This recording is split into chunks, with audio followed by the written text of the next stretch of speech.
Hello everybody and welcome back to Test Drive Unlimited. Alright, so we got 661 grand, but that's not enough money for me. Let's go deliver this car. Oh, I'm so glad I hunted out a bunch of places all over the map and did all that map searching the other day. Because now we have a bunch of events, you know what I mean? Oh, give me 1 second there, guys. I accidentally, to get it repaired? Okay. Just bring it back in good condition.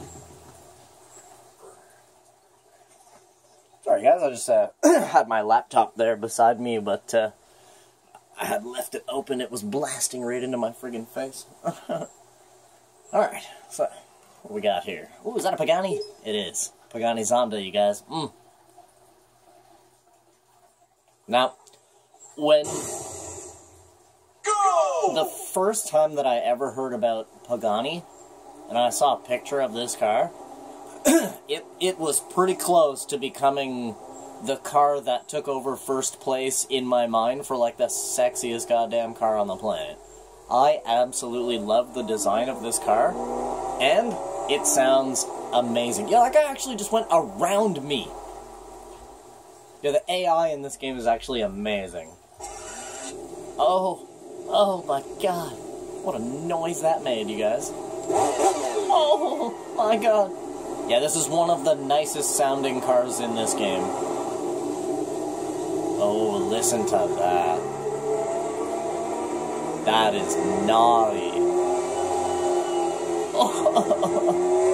I'm, like, literally barely touching the gas pedal.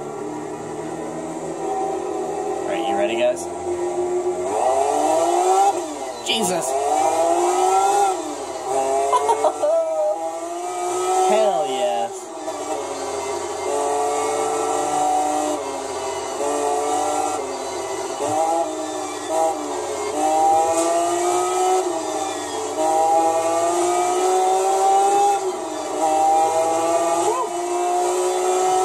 Pagani, you guys. Actually, the very first time that I ever played this game, this was the first A-Class car that I ended up buying. And I friggin' loved it. This car is actually amazing. Oh, dang. We'll try again because we're right at the beginning. Yeah, this car is actually amazing. You ready, guys? Let's go balls out. Balls out. Balls to the wall. The fastest Pagani delivery ever.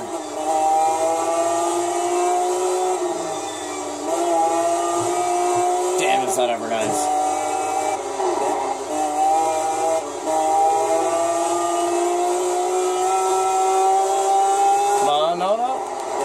You asshole. God, I hate it when the fucking AI does that.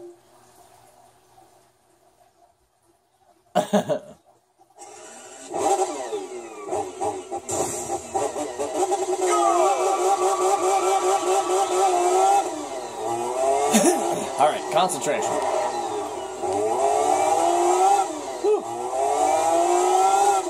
Concentration. I always said that, like, the design on this car, it just reminds me of, like a fighter jet. Like a friggin' F-18 or something, you know what I mean? Very wild design. I love the front of this car, too. The headlights on this car are so gorgeous. Just the little circles. Like, look at that. So nice. Everything about this car was like when it first came out, everything about this car was like new. You know what I mean? The quadruple mufflers right in the middle of the car, like those 4 circles at the back, if you guys don't know, those are the mufflers in this car. Like, what the hell? Yep, how the spoiler the spoiler is cut into 2 pieces, rather than it just being one single wing. It's actually 2 wings, one on each side. Everything about this car is like, it's like all from the future sort of thing, you know what I mean? So cool.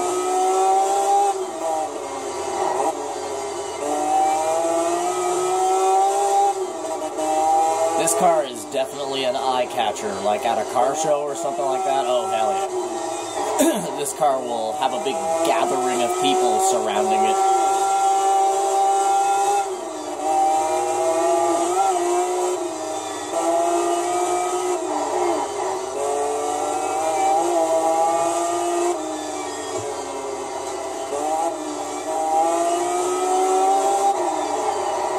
I actually like the Zonda more than the Huayra. Like, in real... Come on, man. Like, in real life... Oh, well. Now my don't give a fuck button has been pressed.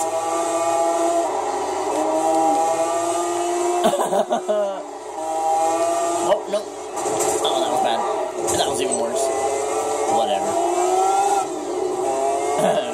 Can't be perfect every time. No, I really don't care. This car is going to get there in pieces. Nope. You goddamn had to be turning. Had to. Couldn't have been the car that went straight. Had to have been the car that was turning. Like, damn it.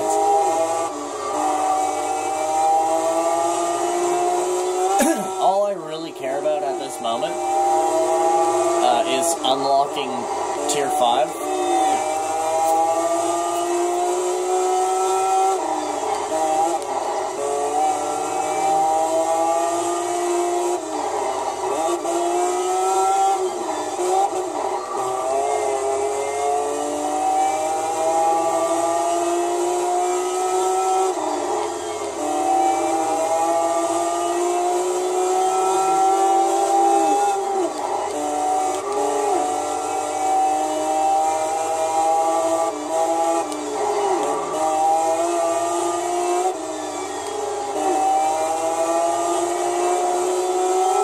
This car is extremely nice, man. Especially once you do the Stage 3 upgrade. It's actually a really small car as well, in comparison to some of the other cars in this game. So you, oh, come on. Like, you can really squish through traffic in this car.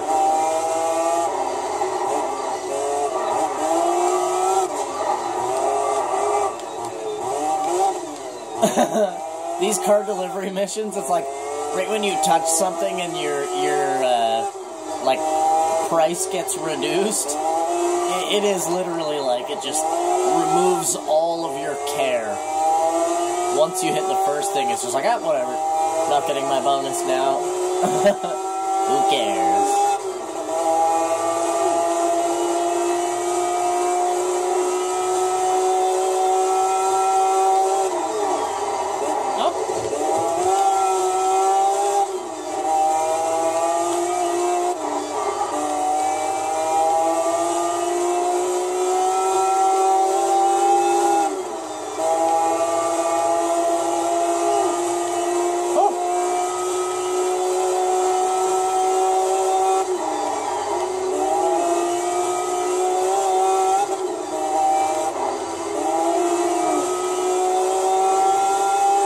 Yeah, this car is a lot of fun to drive, too.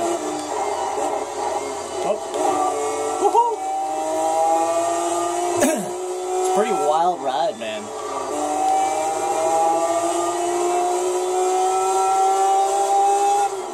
I love this car in Forza as well. Oh my god, this car is so goddamn good in Forza.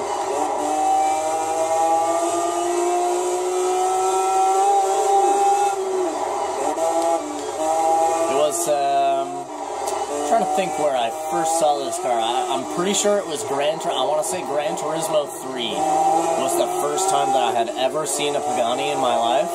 It was Gran Turismo 3. I'm trying to, I was remembering the, like, the nostalgic feeling of of a game that's like very homely and close to my heart, and that is Gran Turismo 3. 3 will always hold such a special place in my heart, because that was the time in my life where I was really, really into gaming. Like, that's when I was maximum into gaming, and I was, like, even going out and buying, like, you know, a PlayStation magazine and stuff like that. Like, I was all about the game, you know what I mean? Like, damn. And I remember seeing some early screenshots of Gran Turismo 3 and the difference in, like, realism. I remember looking at those pictures in that magazine and saying, bullshit. There's no friggin' way that the game is gonna look that good. And then the PlayStation 2 dropped, hit store shelves, and they dropped Gran Turismo 3 with it. My God. I was so stunned when I first got home and plugged it in and hooked it up to my TV, and I put in Gran Turismo 3. And at the time, I was a huge fan of Gran Turismo 2. I had probably played, you know, probably more than 2,000 hours on Gran Turismo 2 or something like that at that point. So, Gran Turismo 3 was like, oh my God, you know what I mean? Oh, it's a Maserati MC12. Let's go. Don't need anybody to tell me what kind of car that is. I see the half white, half blue. I know exactly what car that is. So, if you remember me saying in multiple episodes, I always say that there's two main cars in this game that I always buy, because they're like literally the two best cars in the Xbox 360 version of this game, and those are the Ferrari Enzo, which is the car that we drive all the friggin' time, and this baby right here. Look at them both together. Ooh, to see the Enzo right next to the MC12. Oh, yeah, this is the other one, the Maserati MC12. 50 Cent. You know the rapper, you guys? Go! You know the rapper 50 Cent, you guys? My God, 50 Cent actually has one of these, like in real life.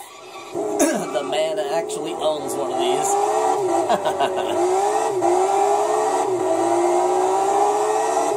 What a fucking boss, yo. 50 is a beast to own one of these. He actually has a bunch of high-end Ferraris, too. I think he actually has an Enzo, to be fair. I know he has an F40, an F50, and a LaFerrari. I know that for sure. He has a very nice car collection, 50 Cent. He's like a connoisseur of cars. He can get his hands on some very high-end models. When you got that kind of money, I guess, you know what I mean? That dude's like a fucking billionaire.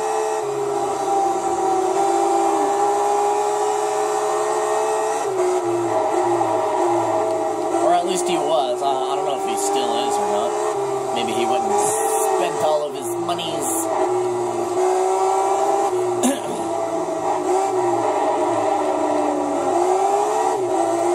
The MC12, the handling on this car will amaze you. One thing about this car that's actually really incredible is if you get hard on your brakes and you're like about to hit an object and you get hard on your brakes and you turn, this car like legitimately drives sideways. Like the handling on this car is amazing.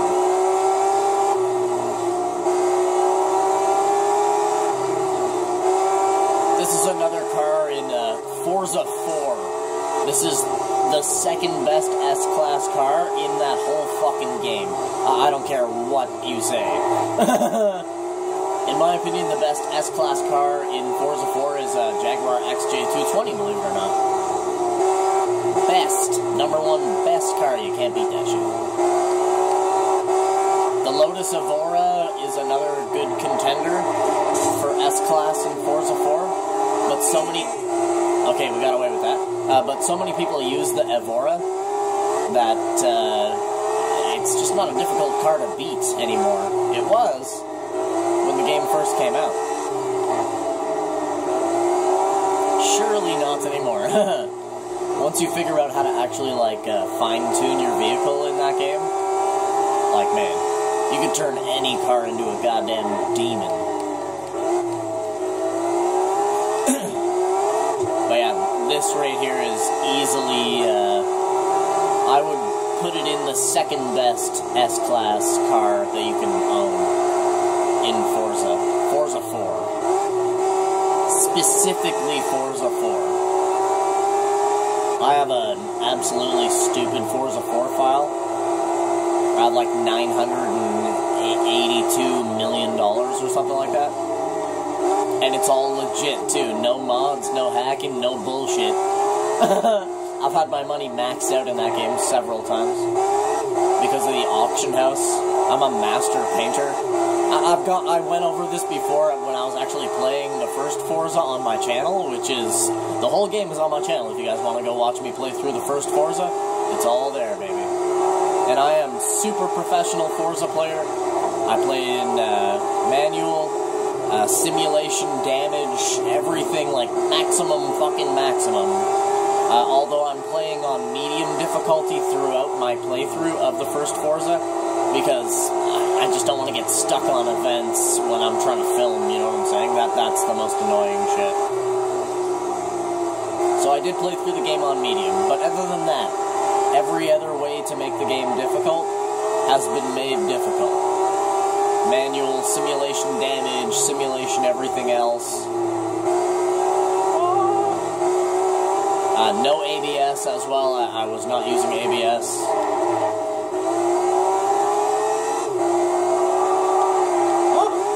I was using TCS though.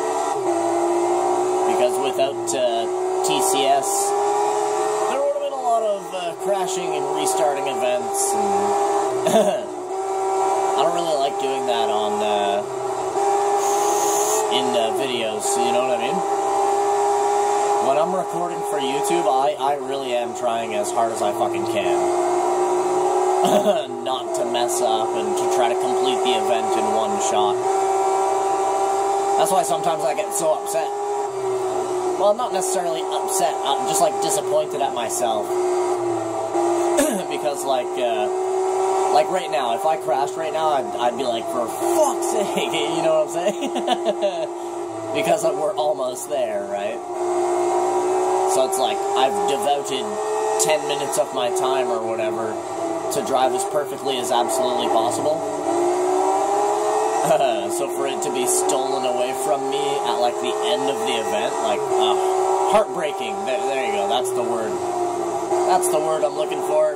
Such a heartbreaking feeling. It doesn't make me upset, it doesn't make me mad or piss me off or anything like that. But it is heartbreaking for sure. And I want to get this MC12 there in perfect condition so that we can get a bonus here. Gotta have that bonus, baby. We desperately need money right now until we unlock Tier 5. I am in, like, full-on money-making mode. And yes, I am gonna eventually search out the rest of the map. You do actually have to if you plan on finishing this whole game.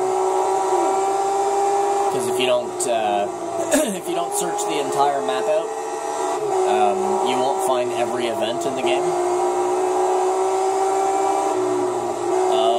Please.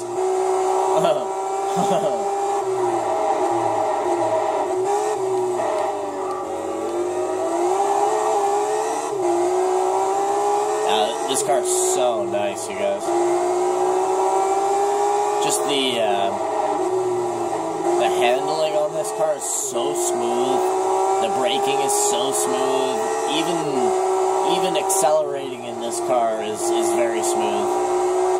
That is the one word that I would use to actually describe this car, is smooth. Very, very nice car, man.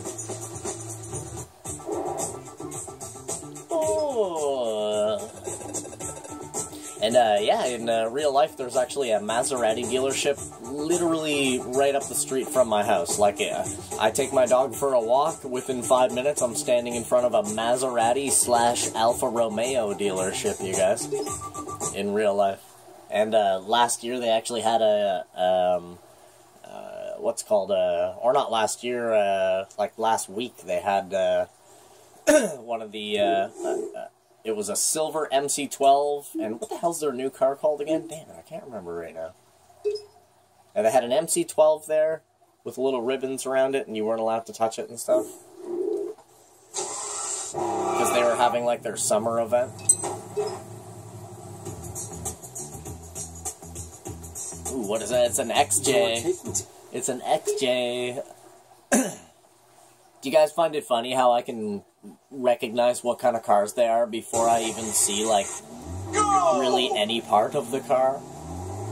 You could show me a picture of, like, an inch of a car, and I'd be able to tell you what it is.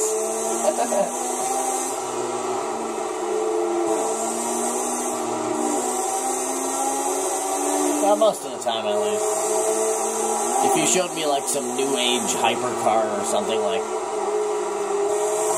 you know, then I might not know what it is.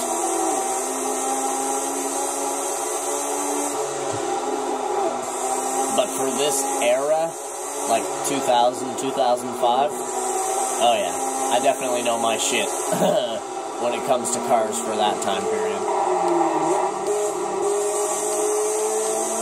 That's when I was like super into racing games. It was like all I friggin' cared about was RPGs and racing games.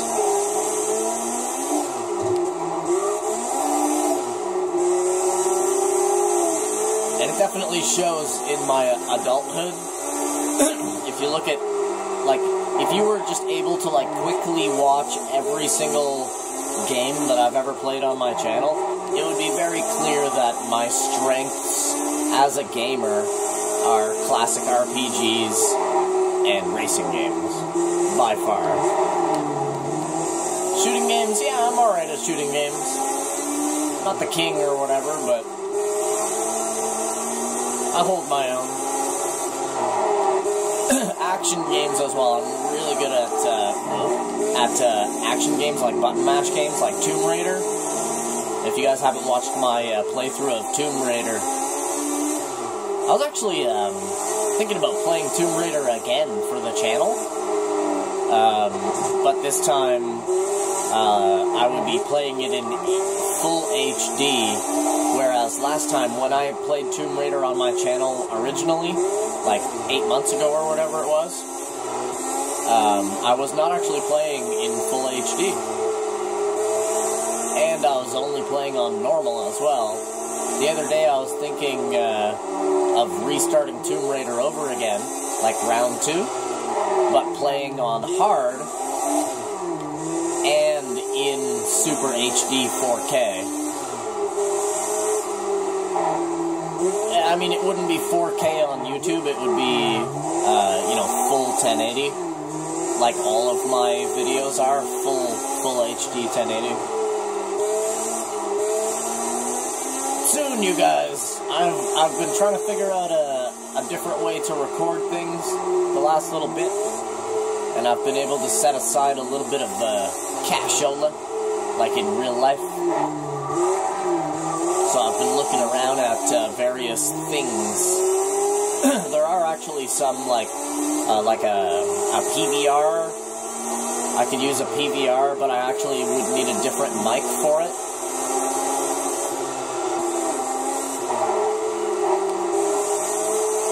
Or I could just get a...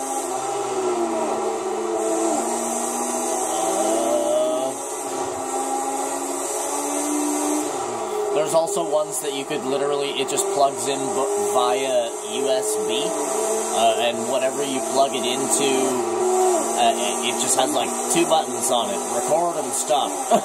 You know what I mean? It's like, I could plug it into my TV, right, and it would record the games. The only problem is I noticed that a lot of them do not record, like, outside audio. It would record the audio of the game. You would definitely be able to hear the game. But one thing you wouldn't be able to hear is me. And that's just no.